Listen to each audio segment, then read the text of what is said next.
आणि आता 4-5 दिवस 2-2 तासच झोपा गाड्या पण कामच का. हो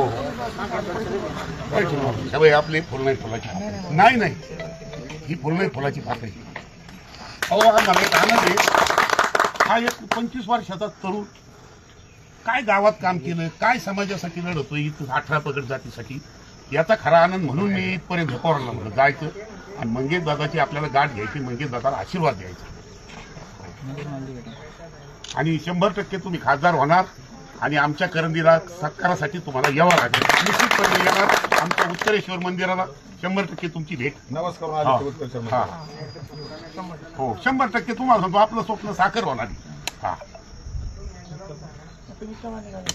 सकाळी 9:30 निघालो. ते लोकेशन मिळालं ना मला. तुम्ही नेमके कुठे आहेत? लोकेशन पैठणमध्ये. मग असं याच्याकडून असं घेतलं. आमची पैठणमध्ये नातेवाईक आमची मुलगी आमची तिकडे बरं आहे का? एकदम पैठणला बरं आहे.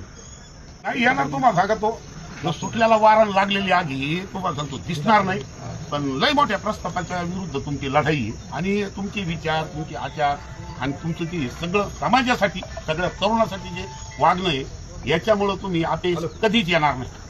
आणि कारण भविष्यातही तुम्ही हे जनतेशी गेले फक्त समाजाच्या भल्यासाठी चाललेले, तिथं 18 पगड जातीचा समाज तुम्ही एकत्रित घेऊन तुम्हाला सांगतो क्रांती करणारी. आशीर्वाद नाही तुम्हाला सांगतो 100%. आणि आपली वाचा आमच्या उत्तरेश्वर महाराज बरोबर पटवून देणार.